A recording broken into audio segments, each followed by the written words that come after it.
Good evening, everyone. Thank you all for coming. I'd like to call the meeting to order at 6:03 PM. Please take note of the emergency exits in the space. We need them. And if everyone will please rise and join for the pledge of allegiance. The United States of America, and to the republic for which stands one nation under God, indivisible, with liberty and justice for all.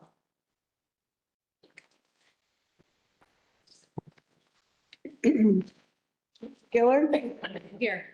Mr. Jackson, Here. Mrs. Snyder, Here. Gendron, excused, Ms. Paradis, Here. Mr. Gerose. Here. Ms. Carey. Here. Thank you. At this time, I'd like to turn the floor over to Superintendent O'Shea for the superintendent update. Thank you and welcome, everyone. Tonight, I'm going to start off by introducing Mr. McFarland. As you might be aware, it is our annual celebration of board recognition at the second October meeting. So this is to middle school. This year we'll be sharing some information with you to show how much we appreciate you, and just going to turn it right over to Mr. McFarland. Sorry, I just need to rearrange for one thing before we start. All right, first, thank you, everyone. So, Board Appreciation Week, and it goes without being said, thank you so very much for everything that you do, not only for the individual schools, but the districts, the families, the community as well. People say that members enough, but yeah, it really is.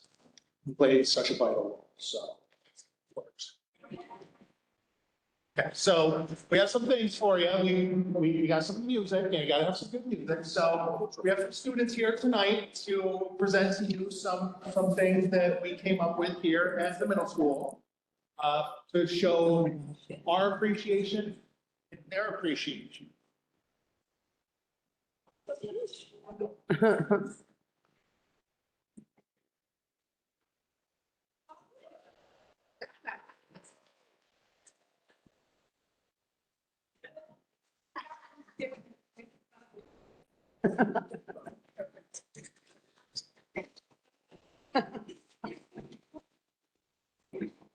Gonna hold on one sec. Whoa.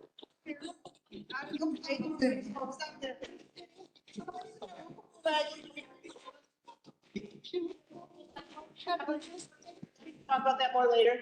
And you get to pick two, and we have a little gift bag for everybody. So we can select some stuff off the woohoo wagon. That's amazing.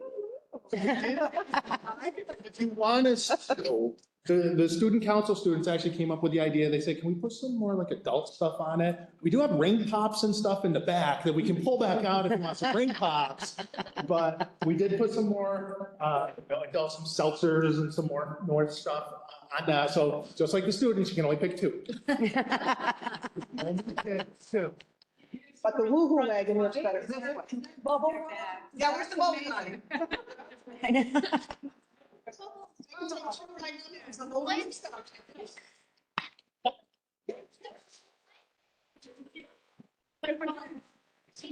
I know, right?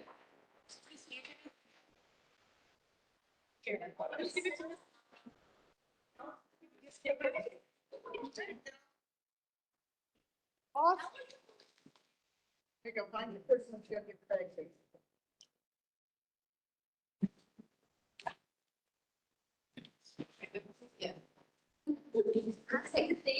Beatles. Favorite. What? Baked lays. I know, right? Little healthier. I think the 5 kids. Huh? Kids. I know, right? Oh, ew. So much Take beer. that. What's going on? I saw you. A whole star right there. I thought I saw your dad outside with the dogs. Thank you Thank you very much. much. Why don't you guys come over here so we can see you?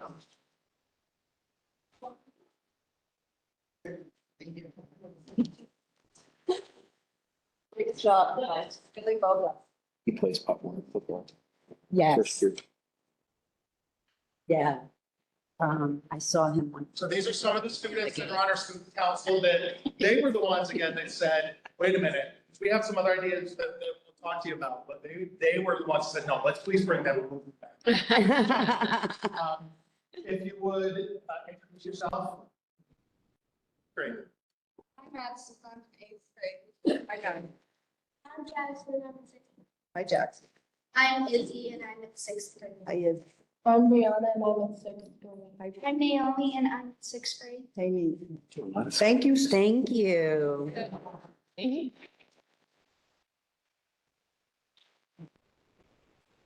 Now, the last thing for Board of Education support, you did each get a goodie bag. It's a branded bag. It's got Cohoes Middle School on it. There's some stuff in there. Some of the students made some stuff. You have some handmade cards. You have some baked goods. I think there's a T-shirt in there. Because it is so cold in here, that's not why we put them in there. There is a handmade blanket in there for each of you. I tried to do the best with matching the blue and gold, colorblind, so it is at least blue and gold. I thought maybe you could, as a team, we thought you could use them at the sectional game tonight. I don't think you're gonna need them because it's very warm. But again, a lot of the things that were in there, we got ideas from the students of what to do for you. So please take this as a gesture of thank you so very much for everything that you do for each school, each family, each student, each faculty member, each staff. So thank you. Thank you. Start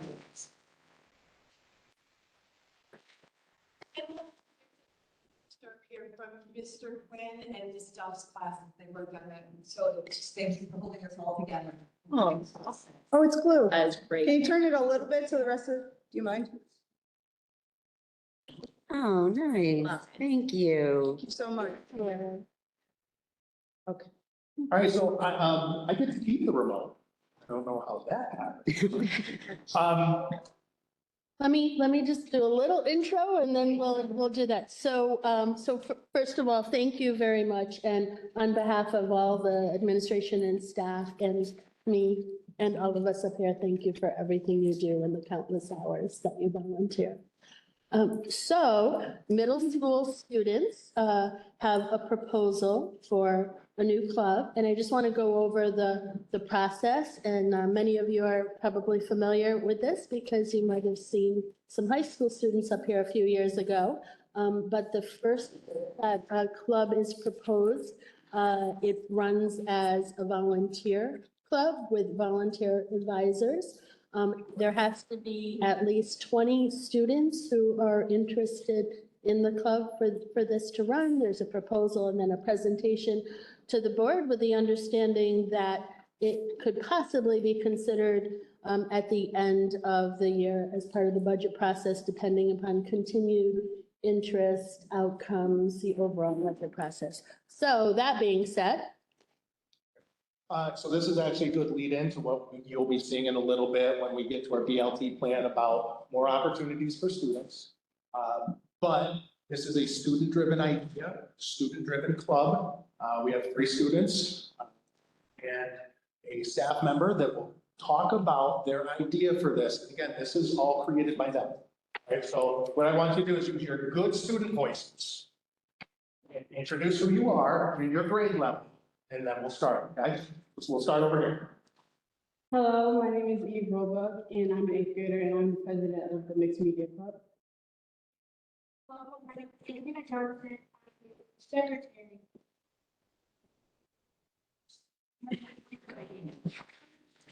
That's fine.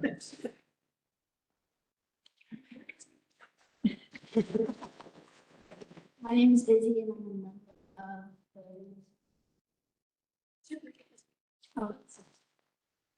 of the. Jacqueline Penny is the faculty advisor. She couldn't be here tonight, so.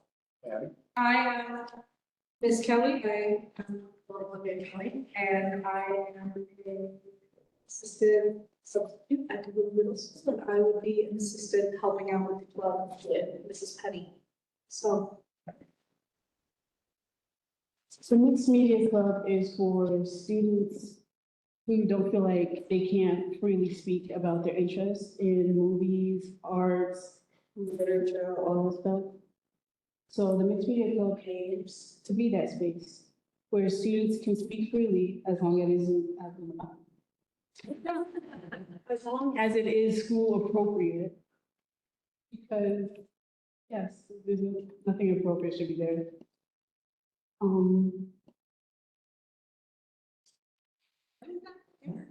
You're doing great. You're doing great. The Facebook justice. And to have an exposure environment, a safe, supportive environment. I remember two skills like. I can look up the thing. Like teach students like hands-on.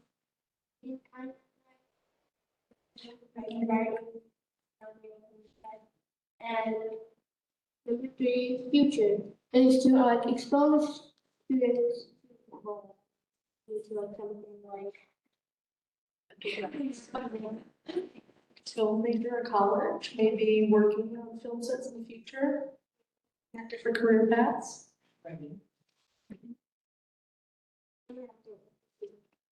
Here's all of our officers. The president is me. Hello. Secretary Angie Johnson. Our vice president, who is not here right now. Kelly. Our vice president Adonis, who is also not here. And our treasurer, Elena, I do not know how to pronounce your last name. It's the same. So, mixed media class, we have located Monday. Ish. Why did we choose to have 5 be one of our times that we had written down? Because we did a survey with a few of the students that were interested in the club. And a lot of students said that because their parents got out of work later, that they felt either safer leaving around 4 p.m. so their parents could pick them up if they lived too far away to walk, or that just worked better for them. But if students need to leave earlier, it's not, that is no time, you know, if kids need to leave around 3:45, I think the club will relatively wrap up before we start filming and shooting things. As far as what it goes, currently self-sufficient. So I have some like funny. Just read it. Have the stuff to the best thing that young just okay. Like hold the camera to make movies of anything. I directly from the Shining and Club.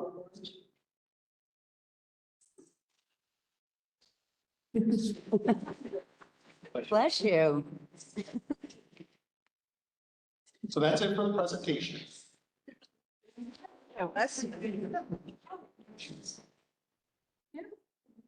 That's why, I mean, we had the presentation, and you as the student body came up with this. Is there anything else that you would like to tell the board about this club, about why, just anything else? So we're going to be, we will be making a short film, and there will be 2 months of writing, editing, rehearsals, and then eventually the film itself. Any questions? Who are you going to share that film, that product with? The product with? Do you know yet? We were gonna do a mini premiere at the end of the year where we had a little red carpet for like the actors and the crew, and then we were gonna show it and then maybe have a little shoot on a little red carpet that we made, show it, sell tickets, do some ushering, and then have a little Q&A at the end. Nice. Like a little screening? Well, not a little screening, that's kind of a big deal. It's amazing. Yes. Any more questions?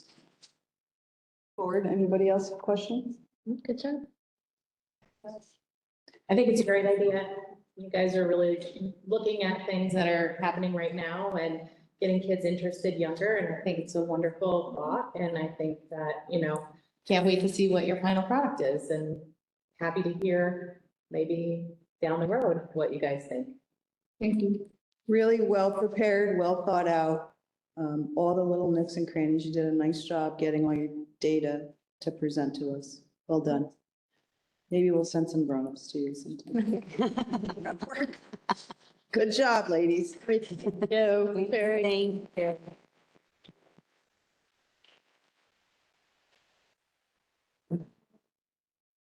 And at this point in time, I would like to call up the Cohoes High School Building Leadership Team to present your plan. Tough act to follow, Cohoes High. I don't have a bubble machine either, so I'm in big trouble. Uh-oh.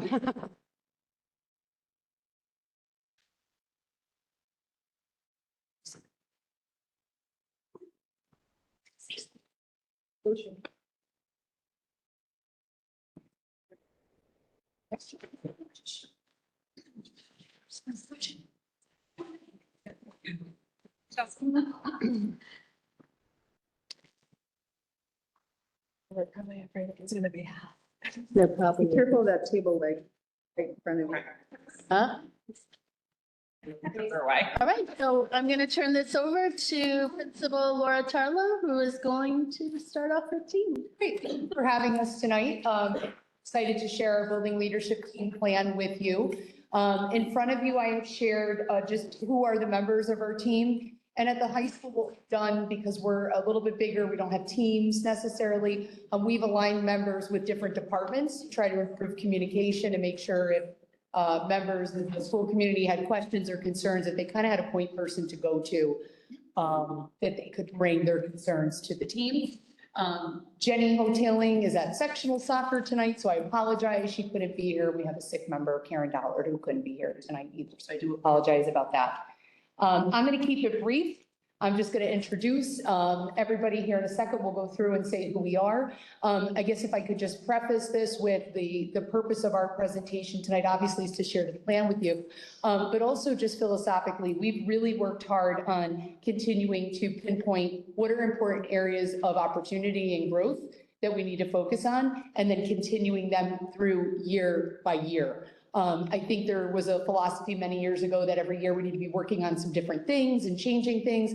But we've really strived to outline where the needs are and then work on them year after year and strengthen the data that we're looking at. How are we pulling that data and how are we reflecting to see if what we're doing is working or if it needs to be adjusted? So that's what the presentation will look like, and we'll each kind of break up the goals. So I am Laura, I am the principal. Heather, assistant principal. Sarah Austin, special ed teacher's aide, and CSD UM. Jenny Barton, I'm special education consultant resourcer. Carrie Bottenfield, email. I'm Karen Griffin, I teach English. Jenny Jackson, special education science. I'm sorry, I have a So to start, we're gonna go with goal one, and we're gonna take a look at sharing that information with you. So I'll turn it over. Right, so our overarching goal for goal one is that students are going to be prepared for success beyond high school, looking at their own personal growth, their academic achievement, and comprehensive career education. So our very first thing that we wanted to tackle with this is making sure students are in the classroom. Because if they're in the hallways or they're anywhere else, they're not learning, they're not getting their work done. So we created a master pass system at the high school where Karen Dollard, the art teacher, she actually color coded all the passes. And it's been really effective, I think, in making sure students are where they belong. So the third floor has a red pass, the second floor has a yellow pass, and then the first floor has a green pass. So it's really easy for anyone in the building to spot, even if you don't know the student, you're able to spot where they should be. And we have designated bathrooms where the students go based on the floor they're on. And I think that's really been helping them stay in the room because our goal was to reduce any pass infractions by 25% and to reduce truancy, class truancy by 25%. With that, we've also been implementing fall sweeps to get students to class on time and doing the whole 10-10 rule. And the other thing I can speak from a teacher's point of view it's really cut down on bathroom time in the classroom because we only have the one singular pass for every single room. So it's really easy, even if when I have my classes of 26, like I know if that one pass is gone, a student is out of the room, no one else can go. So it really cuts down on like accidental, like two people sending them out. And then when you also work with co-teachers, sometimes kids will ask one teacher and the other one won't know. But because of that like singular pass, it's been really effective in making sure that the teachers are staying in communication as well. And then our second goal under that is to increase exposure and rigor to coursework that prepares students for post-secondary education. So this is a goal we began last year, but we're continuing because this is something I think we really need data on, probably over 4 years, I would think. So we want 95% of the students that graduate from our high school to take at least one dual enrollment course. So we are currently offering, I think, roughly 35 dual enrollment courses. We partner right now with Hudson Valley and SUNY Albany. And we're actually looking into partnering with Syracuse University as well to offer more courses. And I think the thing that's really cool about this is it's not just in core classes, right? It's not just math, it's not just English. We're also hoping that some students that maybe aren't academically strong in those classes could also take dual enrollment in art, music. There's a creative writing class, there's foreign language as well. So we're trying to offer as many dual enrollments as we can. Even phys ed, I believe, has one as well. So there's options for all students to leave high school with at least a few college credits. Our third action step is we want to continue to implement tiered interventions and supports through the use of our IST team. IST meets twice a month and it's a referral based. So far as of our last week, we had 4. And that IST team includes the school psychologists, the social workers, guidance counselors, the teacher that referred the student, behavior support teacher, and our AIS teacher, who's Greg Galarno. Those interventions are then hopefully put into place. They could be interventions such as behavioral interventions or social emotional interventions. They could be academic as well. And then we've also utilized Rachel Marcel quite a bit for MTSS, especially like with Point Break recently. We used a Point Break with our freshmen. We used it last year with freshmen as well, and found that it's very effective. And then we also want to be able to improve communication and collaboration across departments and within the building. So one of the ways that we would like to do that is through the use of global notes on school tools and how more staff and faculty utilize that so that the information about students is available to everyone. We also are trying to have our special department caseworkers be more collaborative with our IST and SST teams. Okay, goal number 2. Okay, so our goal 2 is all students, staff, and families will be engaged in an environment that promotes caring relationships, open communication, cooperation, wellness, and safety. Our first goal on this is to create a welcome pass. Previously, we had what we called a tardy pass. And it was bright red, bright pink, and if a child came to school late, it just had their name, the initial of the staff signing them in, and the time that they came in late. And we felt that this was becoming more of a negative infraction for the kids and didn't really make them feel positive about, at least I still came to school. So what we came up with is to create the welcome pass. And what it is it says, welcome to school. We still implement the name and date. And on the pass, we also have, please make it to class in 5 minutes. Your teacher can't wait to see you. So this is trying to encourage the kids to keep coming to school, to show them that we are caring for them and we want them to be there. We really want them to keep coming to school. We've noticed better behaviors and attitudes in the morning with the kids when they've received these passes. They're not as grumpy. So it seems to be helping the students come to school and feel more positive when they walk in the doors and not instantly be given the red stop sign of, oh my God, I'm late, rushing and getting stressed. Also, there's a part of the bigger picture of attendance. So nationally, attendance has been down, began a trend pre-COVID. When those studies are out, certainly exacerbated by COVID. So we're not the only school in the United States that's dealing with an attendance. But we are trying to address it. So we're looking at more collection of data to see where are the absences, how often are they occurring, are there students with chronic absenteeism that need to be addressed? So we're really doing the tier 1 right now. We're looking at the overall picture. You do a great job. And just really getting a good handle on numbers. Because we, as teachers, it's all anecdotal. So we really want to get the numbers ahead of us and then begin looking at where, really drilling down, where are the problems and trying to address those problems. And then actually the attendance committee will be reporting out at faculty meetings as part of the enhancement of communication. So that will give us an idea of what students are being considered, what things have been implemented to try to get the student to come to school. And that communication to teachers is really very reassuring. I'll tell you that as a teacher. It's like something's being done. And then, so third thing is enhancing physical safety through reduction of fighting and aggression through electronic device policy, threshold of administrative presence. We're continuing our electronic device policy because it did actually reduce some problems. I believe that we did not actually see a reduction in overall aggression.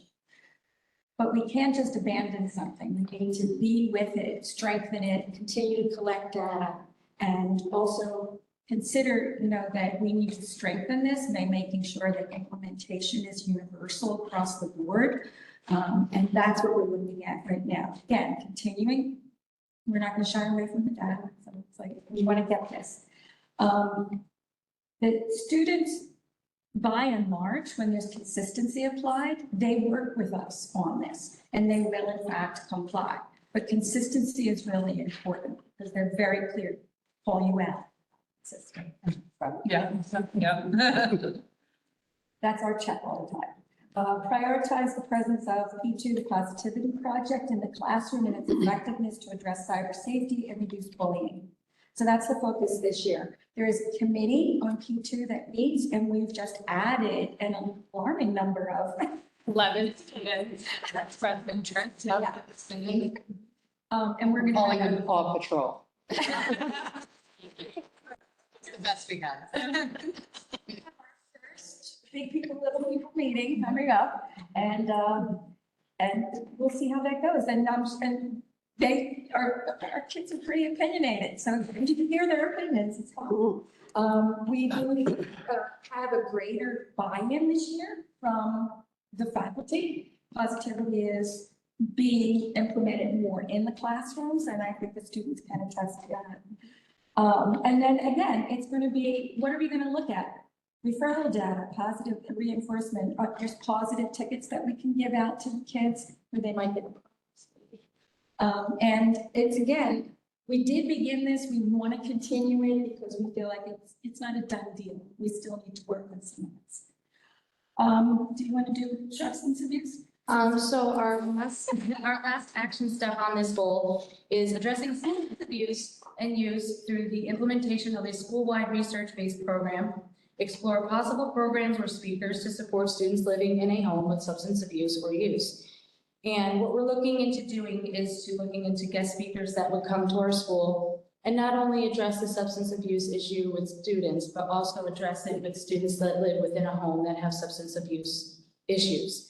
Because there are students that may not be using or doing anything of that sort, but they're living with parents that are unfortunately not making the best choices, and we want to try to support them in the same way and not just go, you can't take drugs, you shouldn't do drugs. We want to address everybody and make everybody understand that we're going to look out for the welfare, care, and safety of all of them and their family. November 6th, we have, and I want to thank Rachel Marshall, we have a partnership with Stephen Hill coming in second year in a row. This year, we're going to focus on grades 7 through 9. And so the middle school will come up and do a little, walking field trip up to the high school. We'll welcome him back. We're excited for him to visit again. And then he'll come back to the middle school and meet with those students after to breakout sessions. Great job. And the only thing I want to add with the attendance is we look a lot at individual students, but we're also trying to use Tableau data this year to look at trends in hotspots. Are there sections of the city where absenteeism is exacerbated? And what can we do to help those families? Because the micro piece is really hard to move the throttle on attendance, onesie, twosie, this family, that family. But are there macro things we can do to get these kids to school? We can have the best plan in the world, and I think I say this every year, but if the kids aren't in school, the plan doesn't matter, right? So that is really a key focus, but using the attendance works framework, pushing out, we just sent a social worker to a training last week on even more ideas for attendance and how we can get student leadership voice into the attendance crisis and have kids help us reimagine ideas and ways to get other peers to school. So we're looking at all different angles to share, and this team works really hard on thinking outside of the box for that. All right, goal number 3 we have is to support faculty and staff in the implementation of best practices that promote growth in our school community. So the first action step we have is we gave the staff 2 books this year. We have the Engagement by Design and Culturally Responsive Conversations. We started a book study group, which is an optional book study group for the Engagement by Design. There's about 10 to 12 members. We've met twice as a committee, and it really has just taken on some of the women here on the committee, and it's kind of just taken on its own conversation. So we create an agenda sometimes, but it doesn't always need to go there because the teachers are just bouncing ideas off each other, and that's really the collaboration that we're looking for. So we have another meeting tomorrow, and the purpose of that meeting is going to be how do we share this out and turn this to the staff. So the group we have, we focused on chapter 1 for the first meeting, and now we're going to do, okay, what can we present to our faculty that maybe if they're not reading it, then we can still give them the important information from the book. So that's been very good so far. The next action step we have is the revised electronic device policy. Virginia did a great job of talking about that. It's the same policy from last year. We rolled it over. We're continuing to look at the data to see how our referrals are. We having, the beginning of the school year is always, there's an uptick in behaviors, and we're trying to figure out, what grades are we seeing this happening the most. They come from the middle school and they can't use them here. So are we seeing the 9th graders kind of having too much freedom? Is it not being implemented more with our seniors, and using that data to figure out what it is that we need to do to work on the policy in order to make it better for our students and our staff. The third action step in this goal is to prioritize department time for vertical alignment for the review of data and proficiencies with a focus on skills. This is going to be implemented to all department heads. All department meetings will occur. It will occur during our professional development days, as well as department meetings and other half-day time that we can come to it. One of the measures we'll be using is the assessments, scores, and course pass rates from guidance. And we want to make sure we have enough time for each department to say, I'm seeing lack of skills here. Are you addressing it in this coursework? Ultimately, we have talked about hopefully to include the middle school team leaders to help with this verbal alignment. So it's 7 through 12 and not just 9 through 12. And our last action step is to explore universal design for learning, or UDL, and standard-based instruction to address discrepancies in course pass rates versus assessment pass rates. Once again, this is for all faculty. It's ongoing. We're going to be looking at the number of participants. We're also going to be looking at turnkey presentations for UDL, as well as utilize conference days to bring in speakers and outside expertise to really give us more knowledge and more understanding especially the faculty and staff who don't really have a lot of experience with UDL.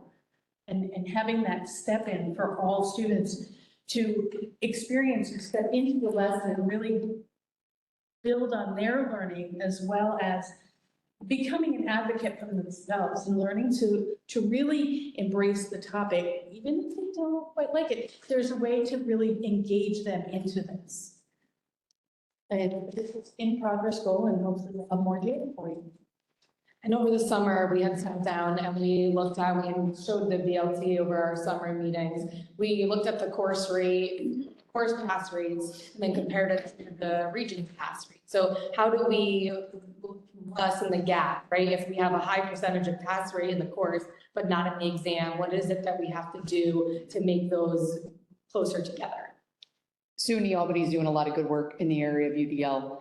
So I'll be meeting with one of the lead professors there on Friday, November 1st. I'm very excited to meet with him and just see what they can offer as a support to a small local urban school, and how do we sort of get this off the ground. And we're going to need to talk about some heavy items, you know, like tracking and all sorts of things that are really tough conversations. But really just evaluate all the things that we do and maybe things we've done for a long time. And are they serving our students today? Because if they're not, we need to change the way we do things. Particularly with respect to our special programs, 1 out of every 5 students in front of you at the high school has an IEP. Even higher when you look at Section 504 plans. And so we really need to make sure that we are training our staff extensively in differentiation of instruction so that every learner has an equitable measure and way to get there. It's very different than it was maybe 10 years ago, and this is a post-pandemic world. So things are just different across the board. But now that we are mostly fully staffed, which is an exciting thing, we can deepen our training and our strengthening, look at things like vertical alignment, look at our data, and look at how they all fit together. At the high school, we always say it's not another thing on the plate, it is the plate. And all these things work in tandem to make sure that we have a successful graduating cohort. I did want to make mention in closing, our building goals specifically don't contain a data point, but it's because we really wanted to dive deeper into the data, look at each individual thing under that building goal. It was too difficult to try to combine them into one common measurement. I believe that's it. Yeah. Questions, comments? I just want to say, like, hearing the word data over. I know. First thing that jumped into my head when you were talking about attendance, I was like, have you seen the geo map? I know. That was actually a project we were working on last year, and it really is eye-opening, especially when you're not just looking at your building, but you're looking at district-wide and, you know, potentially hotspots that are not just affecting you, but, you know, are affecting other buildings too.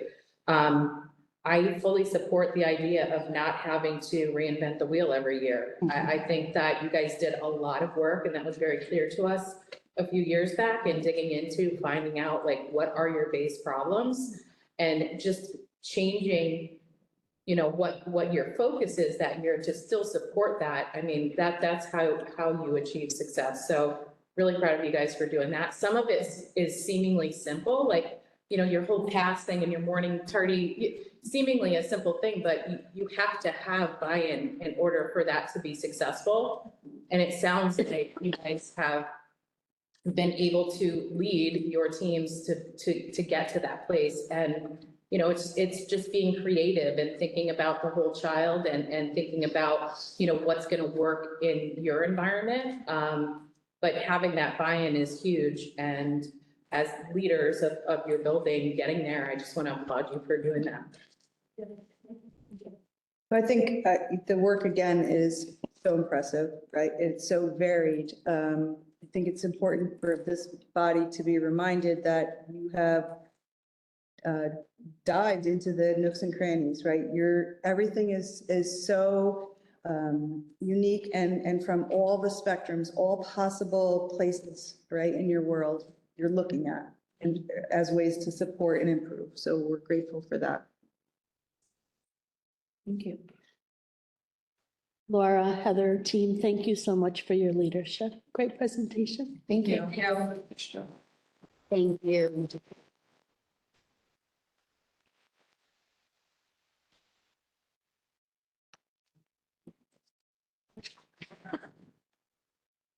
Feel pretty safe. And next, the middle school building leadership team.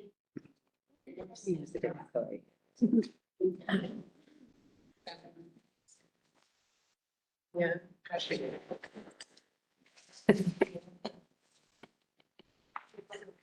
Go.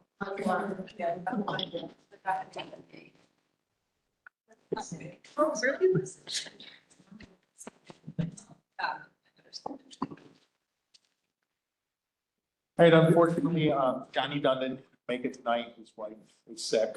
So we have to kind of throw a curveball for the first one. He was going to do that. We help him. So that one's going to be all me. We start, very veteran, faculty members, which they will introduce shortly. And the one thing, this BLT process for myself and the middle school is that with myself and Deanna's leadership, the team takes a lot of this, comes up with ideas and initiatives, and Deanna and I help fill in the gaps with David and everything. So that's what I like to see out of the leadership. I'm Andy Bartholomew. I am the Family and Consumer Sciences teacher. Stacy Nolan, guidance secretary. I'm Lindsay Fontaine, one of the special ed teachers. Dan Kelly, I'm assistant. I'm school grade 7th grade 3 then teacher. I'm Lady Plato social.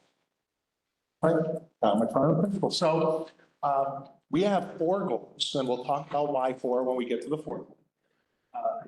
But the first one we talked about, we do use iReady in 6th, 7th, and 8th grade ELA and math, and we wanted to make sure that our students are continuing the growth that they see in the elementary school, but also to help when they eventually get to the high school, because it is all connected. So our goal is that we will see an increase of at least 10% of all students who have achieved 1 year's growth in ELA and math. ELA last year we had 51% that showed a year's growth, and math was 33. So we could have done like 17 or something. I just want to talk about just a good solid 10% growth. 10% growth, that's a lot of growth. But so we first started with, we need the students to diagnostic exams. We give the diagnostic exams 3 times a year. And for our first diagnostic exam, we are at a combined for ELA and math, 96.5% diagnostic completion rate. The ones that we are lacking in, ENL students, because we have to get it translated into their language. So if it's not one that's in there, Urdu, Pashto, Italian, we have to get that translated for them. Students that are moving in, just had another new student start today. And then also making sure that the special education students get the modifications that they need, the time and a half test thread. So I couldn't figure out what the percentage was last year. I do feel that what we have done this year, the 96.5% for the first diagnostic, that's a lot higher than last year. We also talked about not only with doing iReady, but using that in conjunction with some other progress monitoring for students that are in enrichment. So every 6th grade student takes enrichment when they come up into Cohoes Middle School. So what progress monitoring is every other week, the students are doing something like an Ames Web reading comprehension or a math mad minute. Is that what it is? Yes, mad minute. Think about when we used to have the multiplication table and we just had to go through as fast as we can. And we're doing that every other week to track the data. Classroom grades are great, but these are the foundational skills that they need to do. We're also doing that in the enrichment classes in the 7th and 8th grade ELA. We have an enrichment class in 7th grade math, 8th grade math. So we're still trying to figure out scheduling wise how to get it at 7th. But also with the benchmarking, we do have a new reading teacher this year, Mr. Ryan Donahue. In my 25-year reading teachers I've been around, what he's been giving us when we say, hey, can you test the student? He's coming back with not just, well, their fluency is this. He's coming back with what I saw is and you use this word, there may have been some neurodivergent issues because the student was rereading a passage twice. And just the data that he's giving to us, the students that he's doing for the reading tests is really helping to make data-informed decisions on what does the student need? Does the student get out of enrichment? What else do they need? Do they stay in enrichment? So, and then one thing that we're also carrying over from last year is we're identifying the students that have the difficulties and creating 5-week plans for them, not only in the teaming. Remember, core teachers in the middle school meet every day. We'll talk about that in a little bit. But we're also talking about these plans in IST, which we'll talk about also, principals cabinet. So these plans, and then we're going to share them with all stakeholders on the team and share them home. Parents can be part of the plans as well, or at least know, this is what we're seeing, this is what we're going to try to do. I want to give it over to Stacy, talk about some. We're continuing with Naviance to just give exposure to the students for career planning. It starts off pretty basic in 6th grade because they're just getting an idea. So they do a little interest inventory, and then they do what's called Road Trip Nation videos on Naviance so they can explore a little bit. And we do have them fill out a form, which we keep. Then in 7th grade, we do a career key, which goes a little bit more in depth. And then in 8th grade, they do career cluster finder. So they can see how maybe they started off that they want to be an engineer. Then the following year, it still says that, and the following year, so they can start thinking about what it takes to do that job, because the career cluster finder digs a little bit deeper and it'll say how long they have to be going to school for. Having it in ClassLink and that they can log in with Google has been a real game changer. Because it's just a lot easier to use. And if I can unscriptedly add on to that, one thing that we're looking forward to, Jen Haney, Jill Havens and I have been having conversations with different students again about trying to get them engaged. We found that there's some students who are have the skills academically, but again, just sort of the buy-in to school in general is not where we want. They don't quite see the importance of the big picture yet. So in speaking to, starting to speak more to our 7th grade students to start preparing them, like if you want to go into future ready, like this is the year to really get going. It kind of struck me as I was speaking to the student to say, unless one of the areas that you want to go into is something that our VOTEC programs can offer you, because why steer someone towards future ready pathways if they need to be in VOTEC for junior and senior year? And it was like a light bulb moment where Jill and I said, we need to get Laura on the phone and Jen and map out what VOTEC programs we have so we can start aiming, advertising them basically to those students and saying, this is the direction you're going to want to go. And then for students who are showing interest in things that are more, again, like even at Hudson Valley, like the dental hygiene program, and we're just knowing those programs, knowing things that they can go into, and then really doing more of a targeted steer towards the opportunities that await them in high school.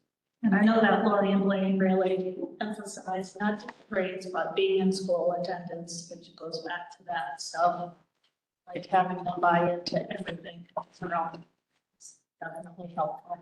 And latest data that's from the National Center, relevance and engagement. We need to make the education relevant and we need to engage them. That talks about why careers. Well, because if we know their career, then we can use that as a tie-in to say, it's a possibly enrichment. Hey, you want to go into this? This is what it is. Here's what you need to do. Bring in articles about it. So this is how these are all tied together. The next action step is CMS will help students understand where they stand academically. The guidance counselors meet actually, they try to meet every 5 weeks with students that are academically ineligible. But even if they see a student that is kind of struggling and on the fence, they will have them fill out the form, which has classes that they're failing. And then they have the students really sit down and think like, where am I struggling? Where do I get extra help? And then they come up with a plan, and then they bring that back out again and say, okay, you talked about this 5 weeks ago. Where are you with these, and how can we help you? All right, our second goal, I'll just read the goal, then I'll pass it on, is Cohoes Middle School will decrease chronic absenteeism by 2% through implementing comprehensive engagement.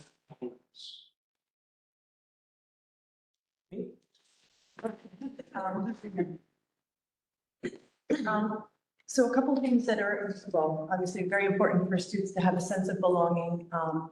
One thing we're starting this year, we're doing a lot of the things that we've been doing for multiple years, but one of the new things that we're doing this year is something called Invisible Mentoring. And that's a program that we linked up with through the Office of Mental Health, where basically students are asked to fill out a form that says a couple questions. What grade are you in? Is there somebody in the building who would notice, exactly how I worded it, but is there somebody who knows you? Like, is there an adult in the building who knows you at the middle school? Again, trying to establish whether or not a sense of connection with somebody. If yes, who, if no, that you can stop there and submit. So the goal after we get all the forms back is to link the students who said no to an adult. And what we're going to do is have their pictures and do like a gallery wall in, you know, somewhere private, like up in the Wellness Center conference room, where staff who may know a student but don't really, that student says they didn't have a connection with somebody, where they can come and be their mentor. And it's called invisible mentoring because the idea is not to have somebody say, hey, I'm going to be your mentor, but rather just sort of accidentally be the person who says to that child, you know, how are you? You know, Renee, how you doing today? Oh, I love your sweater. You know, like, are you having a good day? And then at the end of the day, just, you know, do you have any homework? Like that type of thing. So not necessarily every day, but enough so that that student feels recognized and noticed. And the goal is to increase connections to school, increase attendance, increase engagement and academics and all of that. A couple other things we're doing are intramurals before and after school now too, which is great because we have a lot of kids who don't have much to do after school. So Mr. Diversity, I believe, is the person who's going to be doing that. One other thing that's new this year is that we're going to be doing groups, educational groups. They're not really counseling groups, but they're going to be co-run by my intern and the psychologist intern. Groups for students who transition from another school district. So there'll be like 4-week groups, which with a very structured purpose. Basically, everything you need to know about Cohoes Middle School. What did your school do that you thought was great that maybe could be a good idea for us? We've had students in the past who transferred in from another, like a neighboring district where we get lots of kids from and send kids to. And we had experiences where students weren't necessarily behaving, following the rules. And after a while, they were doing a little better. And they said, geez, I didn't realize you guys really cared if we went to class. You know, like that was new to them. And we were like, oh yeah, of course we do. You know, like, thanks for noticing. But anyway, so the goal of these transition groups is to make sure kids know, like, what are the basics? What is the 10-10? How to navigate Schoology, things like that. But also, do you have someone to sit with at lunch? You know, do you want to get involved in student council and be part of the celebrations here? Like, what is there to do? Like, I think a lot of our teachers, we think the kids know like what the rules are in their class, but unless it's overt and somebody just walks in, they're not necessarily going to know. So again, we want to help promote engagement.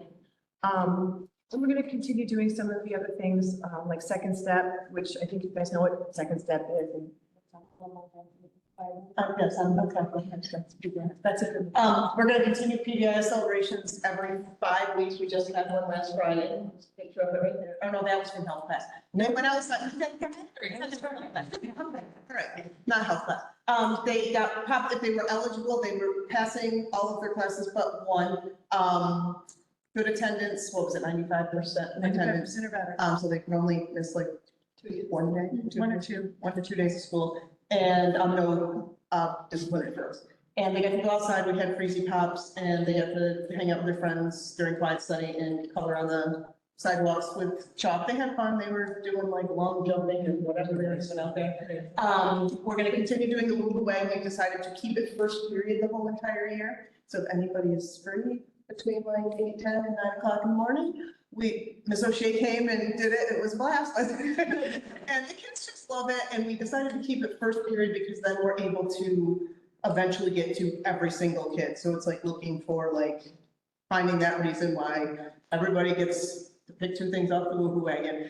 Even if they drive you nuts, there's gotta be something nice. Don't get to pick everybody because a lot of kids yes, they come because it's first period. A lot of kids would complain when we switch the periods that same kid who's good all the time, when they switch periods, would get picked.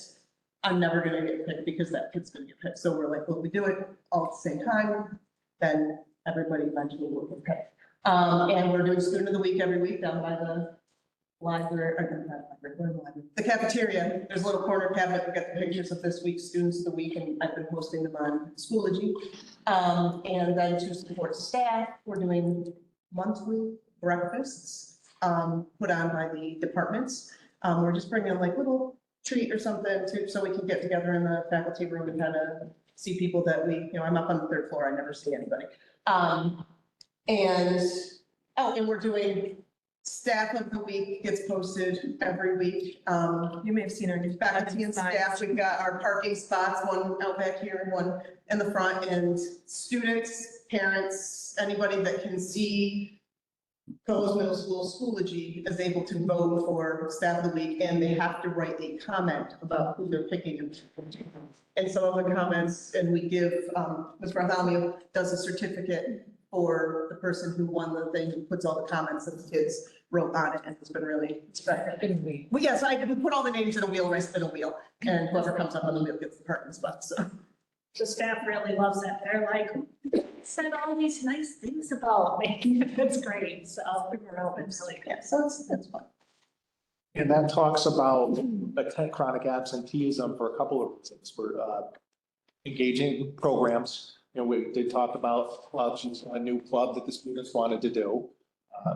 Supporting the faculty and staff, because when the faculty and staff are out, there might not be a qualified, I don't want to say unqualified, but if you're not qualified to teach math, but you're covering that class, those students, yeah, they might be able to do the worksheet, but they're not getting the direct instruction from the teachers. So we want to make sure that the teachers feel positive and supportive and everything along those lines. The last thing that I want to say about this, and it was in there, I just didn't put it on there, but we did make a effort this year that we want each grade to go on 2 field trips throughout the year. We were almost there on the first one, and there was a transportation issue. We're still looking to reschedule the floating classroom for the students in the spring, floating up, and they go on a huge pontoon boat on Lake George through water studies, and the other half they're up in doing stream studies and picking out critters and stuff. So it's really cool.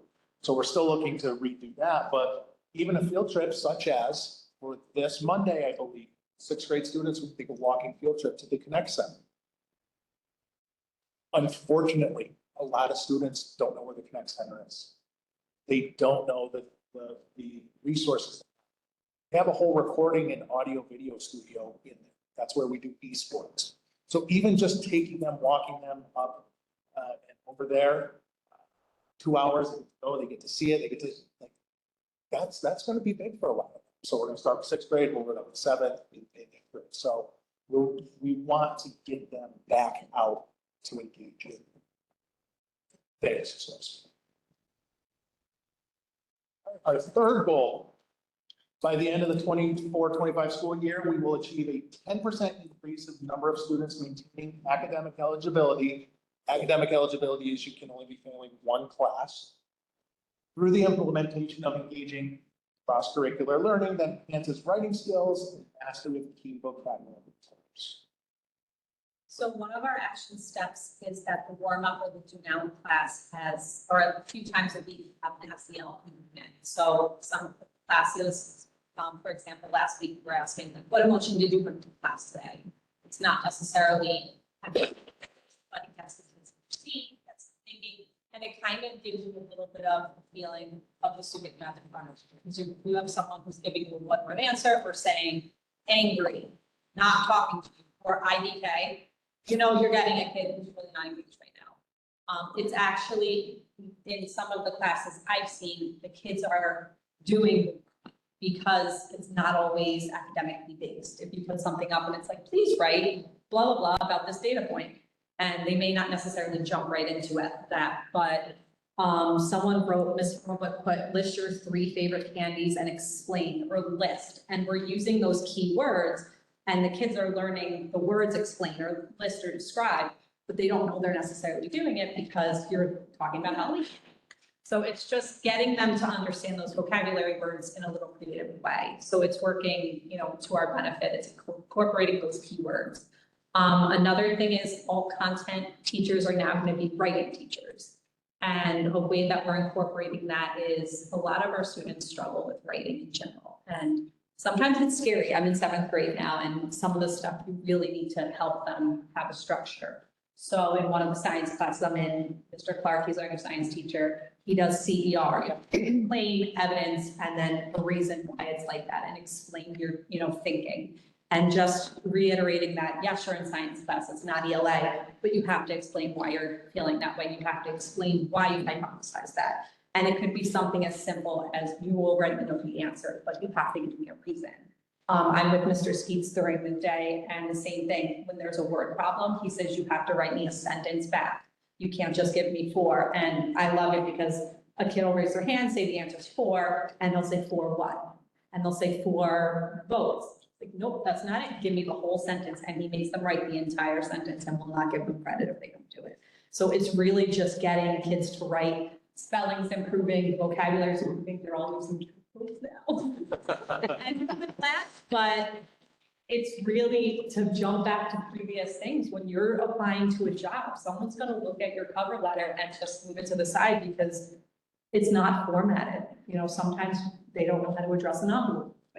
So it's making our kids really career ready, but it's bringing writing into all the classrooms because we need that. We really.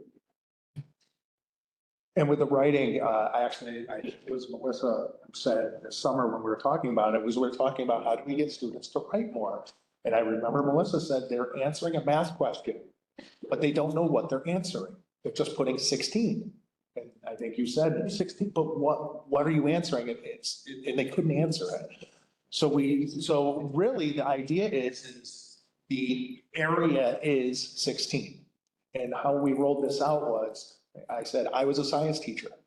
I was bullet point, bullet point, bullet point. So I didn't help the rest of the ELA social studies, but we need to change that.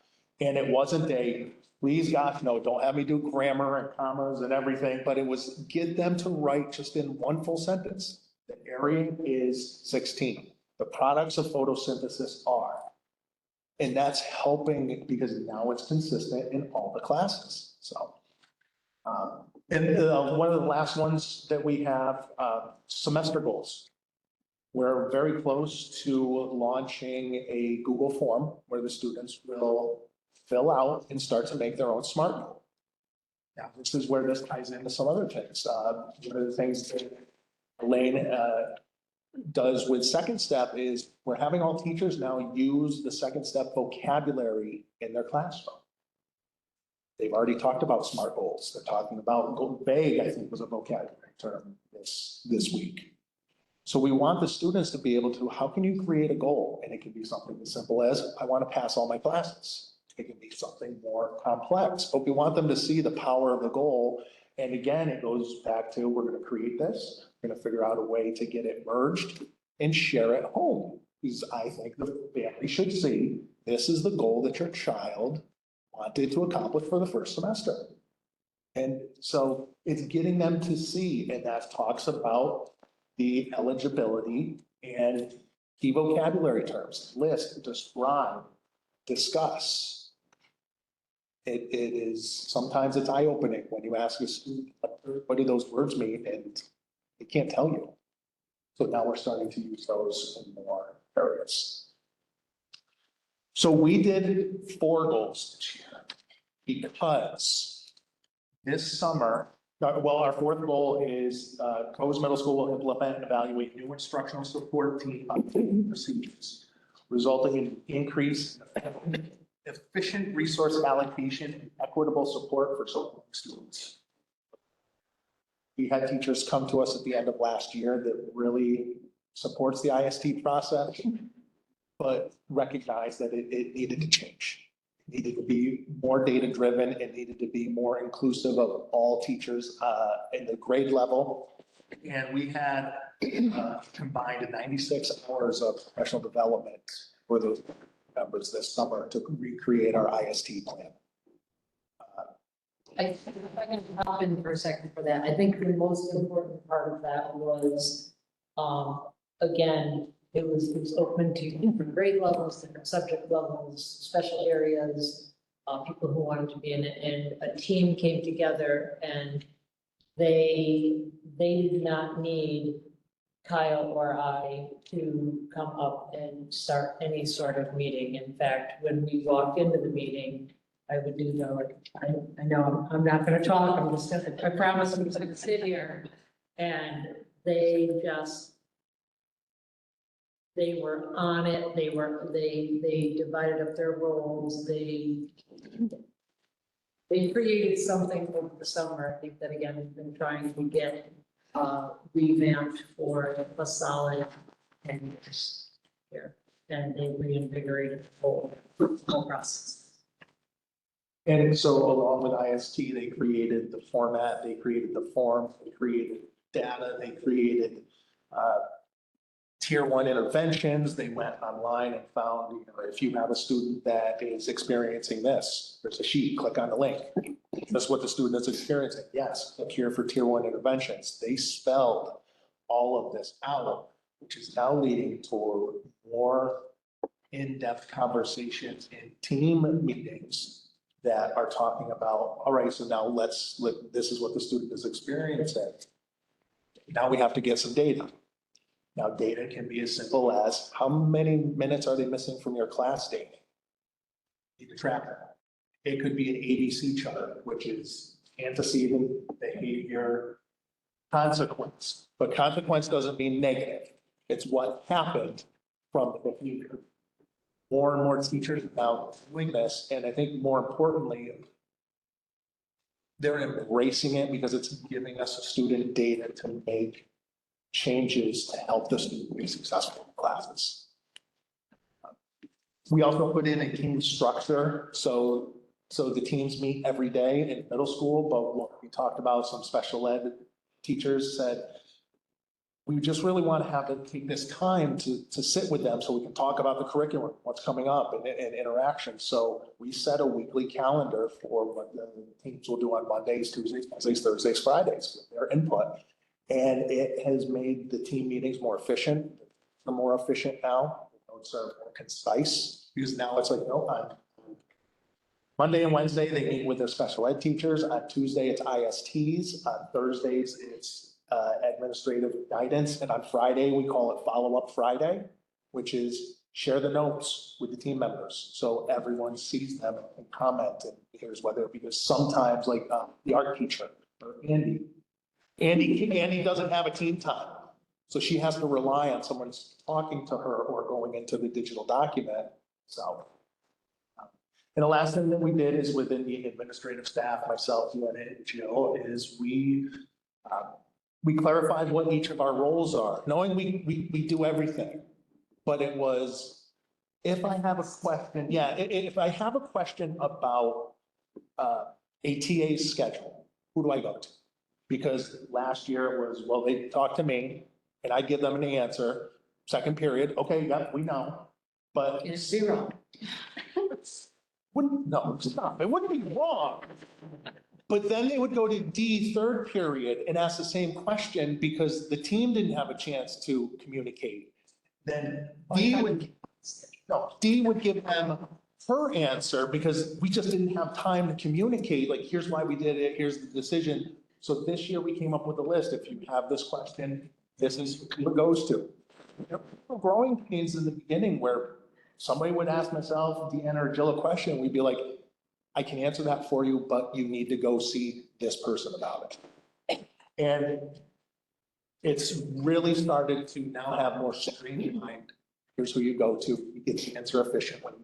And then, so. I really did think you meant a scheduling question.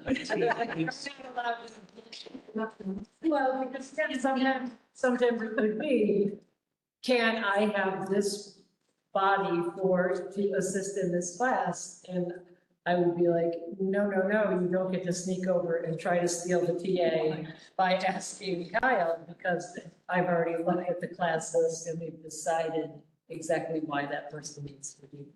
But all of this, and this is why we did the fourth goal, it speaks to the process of using data and our resources efficiently to make that meaningful change for students.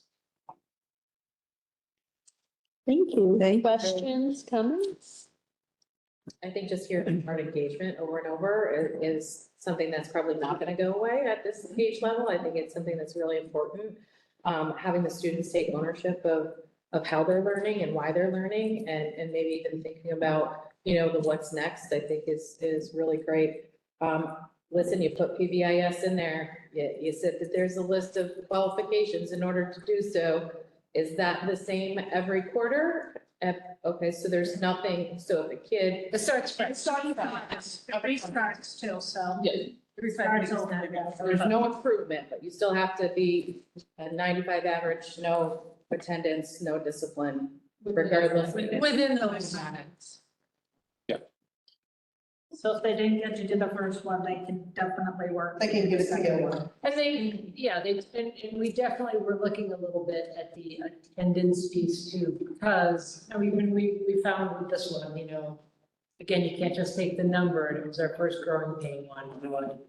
If the student had a serious illness and missed 2 days of school, then that kid is normally here. Again, we're gonna have to do a little flexibility, especially with the illnesses that have been going around. But again, I think one of the most important things is,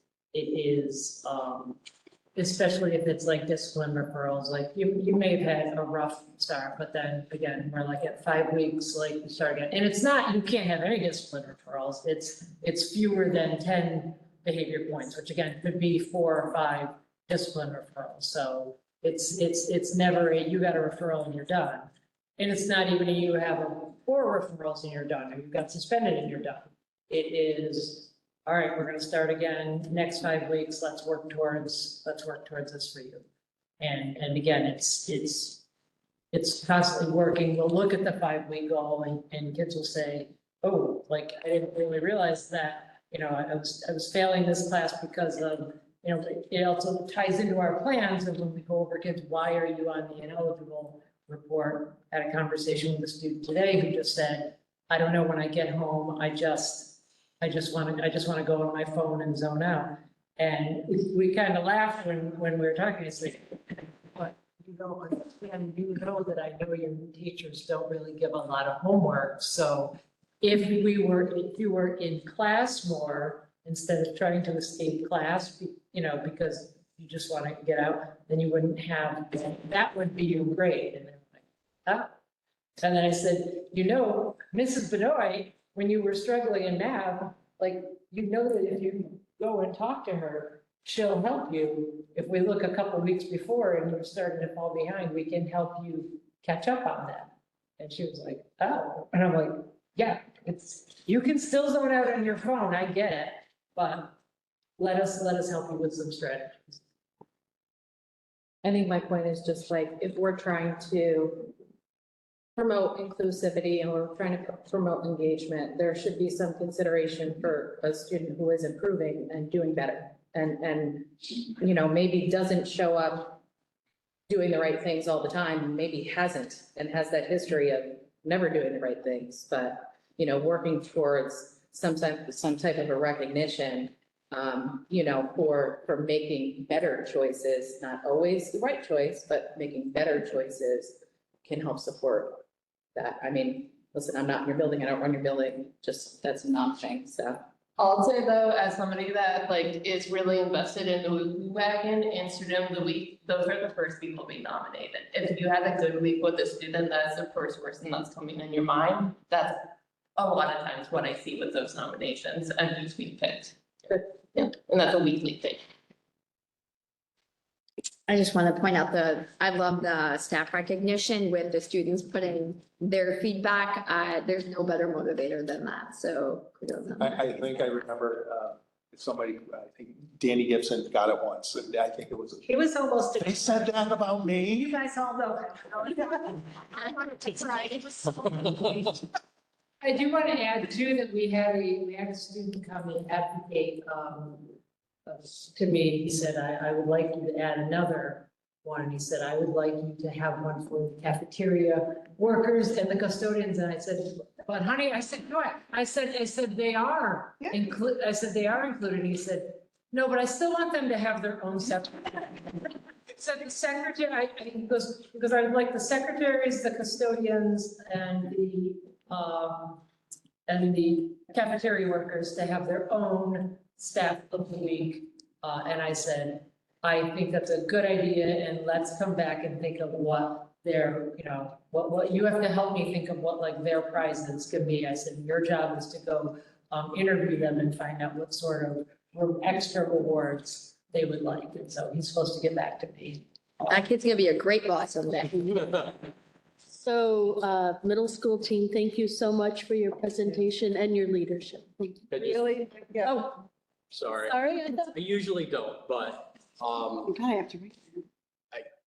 really appreciate the goals, the fact that they're measurable. They align to, for me, what has been the spirit of our overall beliefs. And I honestly think this is what I've been looking for. I'm incredibly happy right now, which doesn't happen often. We like to make her happy. Invisible mentoring, like the fact that it's not so blatant and in your face with this age of kid that I have too many of. It's that extra step, because if you do it and they notice it, then you get a whole different answer than when you do it and they don't. So I really appreciate that as well. We don't want students to think like, I'm being told I have to mentor you. You know what I mean? It's all in the same. I'm next to you because I have to. Really nice emphasis on the SEL piece. I think it really sets the foundation perfectly to build successes in all the other areas. So thank you for that. Now we're done. Thank you. Thank you very much, everyone.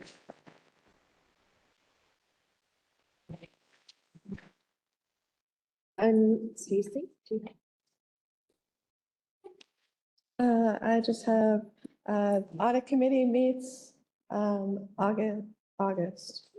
November 6th, right before the board meeting. I am in regular communication with the auditors, so it's expected to be in draft format, and then hopefully by the 15th, we'll have a final. So I'll send out to the committee members an invitation for that. And then ST3 reports, working on completed by November 1st, for the November 15th file. I just one quick follow-up from the presentation. So pre-pandemic, we used something called AIMSweb Plus for progress monitoring of students. We just brought that back. So the other day, our reading AIS and special education teachers were trained on benchmarking. They're going to be getting training on progress monitoring next week. What that does is any student who is below 25th percentile on iReady are given the AIMSweb benchmark, and that gives another data source. And then along with that, and teacher recommendation state assessments, it's all used to determine if IS is needed, or in terms of special education, if this is the correct progress monitoring tool based on needs. And then there's frequent progress monitoring, which, as we continue to do this, with the goal of having our response to intervention and our AIS be more flexible with kids getting, being able to move in and move out of intervention, move in and out of groups, prior to the next iReady based on AIMSWeb data. So it's another source of data. Feel that pre-pandemic, we used this, and we did see results. So we'll be rolling it out very, very shortly. So I just wanted to mention that. So some upcoming events, one of them is happening right now at Alumni Field. Also hot off the press, we learned about it just very recently, was Real Kids Wear Pink, but that is Friday, carrying on the tradition. Some other things I wanted to tell you, staff development, I'll be sharing the agenda with you. One thing, some years ago, the fire department did stop the bleed and choking training with not how to prevent choking training to staff. And that will be happening in the morning for about an hour with groups after our employee recognition. And then we'll be moving into some content area and social emotional training and meetings. So I just wanted to let you know that. And this is new this year, the coffee with the pre-K director. The pre-K director from the Boys and Girls Club, correct, is going to be at each school, over the course of the next months to meet with parents. So. Thank you. Any questions about any of that? Okay, is there any Board of Education discussion of items on the agenda tonight? I have a question on 7K and just the thought process. I know we had that included in the grants and efficiencies column after budget, but we chose to make it a full-time position rather than a long-term sub. Can you speak a little bit to the reasoning behind that? So through our consolidated application grants, if you're looking at efficiencies, AIS is something that is required at the high school, and you heard that mentioned. Drake Galarno will be doing AIS. This teacher replaces Drake Galarno. I think that my understanding of the grants and efficiencies was not necessarily that it meant a short-term position. And so we can have definitely clarification around that item at budget season next year as to, does that mean short-term, long-term? In working through the title grants over the previous years, these are flow-through funds that are quite steady, sometimes a little bit more, sometimes a little bit less. And then with teachers coming and going in terms of, retirement, et cetera, we have been able to, consistently support. So I feel that this is something that we can consistently support. Going forward, we can have those discussions at budget time. What does that next column mean? So you think that this is, so supported through Title I is what you're saying? Supported through Title I and other efficiencies. There's some particulars this year in terms of Title I that, and I can explain in more detail later that we might have used the funding for in the past that we can't use the funding for anymore. And in looking at it, it's something that I believe we can continue. More questions, comments about that, please? But what we can do is next year too, at budget with that next column, just we can clarify, okay, this is a position that we're going, like the ARP you had mentioned, this is a position that if we can, we'll fund short-term. This is a position that if we can, we'll fund long-term, and we can fine tune that a little bit I think more. part of the question is too that, if it has been grant funded in the past, it is in the appointment that it's grant funded. So this is not the grant funded appointment though, because the grant funded appointment is the person who is doing the AIS. I know. I'm just saying, I think Okay. that's part of the confusion. I understand what you're saying. Oh, okay. Yes, I think the confusion was that the efficiency is being put on another position. Right. And not through this. I think overarching, it's not that we're expending more in our instructional budget. It's a shift of position. Correct. So we're filling the AIS position, and this replaces the already funded in the budget ELA teacher. Correct.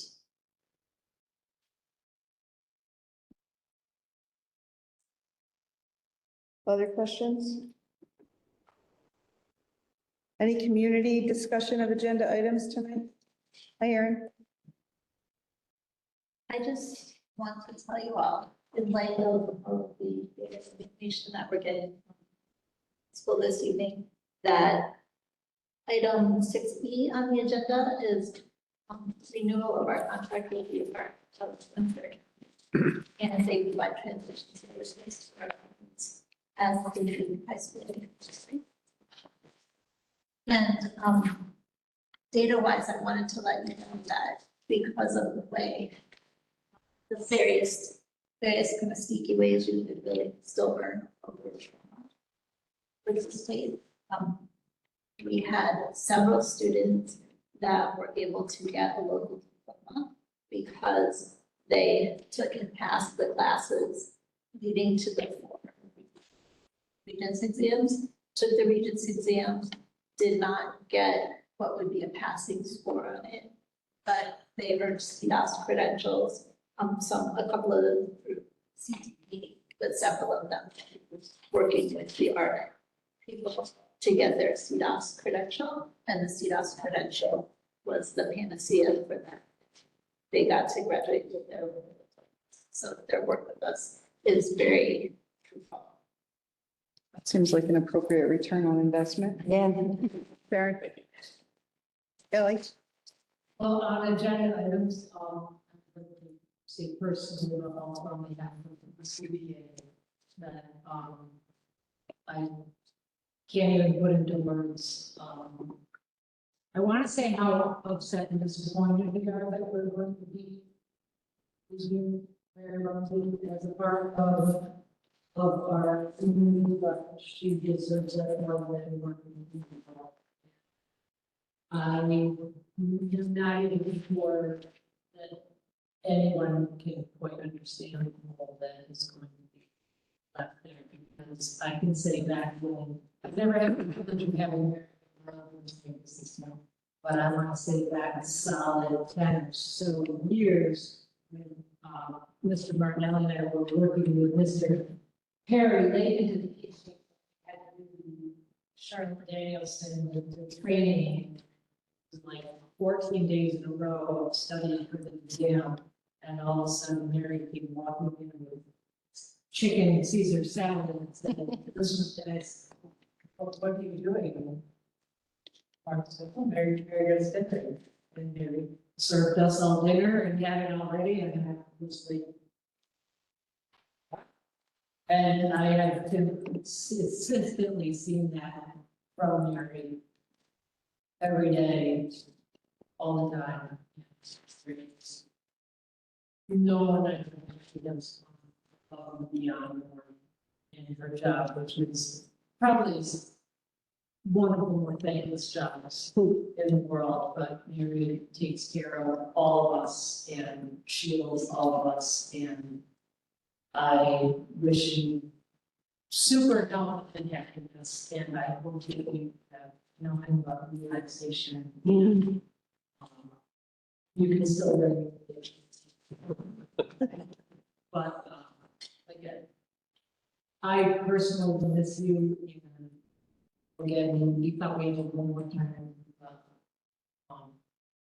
go off and do amazing things. Travel.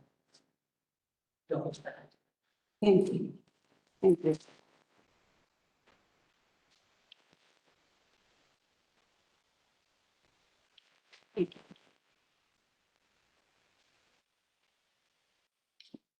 I mean, really, now I can just put that whole thing. I asked and I was told I had to go leave. Thank you for that. Sincerely. Other community discussion of agenda items tonight? None. Can we please have motion? Yeah, do we have to make any other motions? A motion that the Board of Education adopts the following resolutions of the October 23rd, 2024 agenda, items 6A through G, 7A through N, and 9A. I'll make a motion. Thank you. I'll second. Thank you. Mrs. Giller. Yes. Mr. Jackson. Yes. Snyder. Yes. Paradis. Yes. Mr. Gerose. Yes. Mrs. Carey. Yes. Okay, Peggy wants to go now. So Mary, I kept looking at the agenda throughout the day, just hoping you had removed the item. I was even looking at it here, thinking that somehow it would have, disappeared. But I just want to thank you for everything you do for the entire district and for me. Thank you. Thank you. Mrs. Rumsey. It Yes, has Mrs. been Carey. the pleasure of this board, or the privilege of this board, having you support us. And we wish you so much happiness in your retirement, whatever adventures you choose to take. And the next person has some seriously large shoes to fill, even if you leave your tiny little shoes under them. Thank you for everything. Thank you. Thank you, David.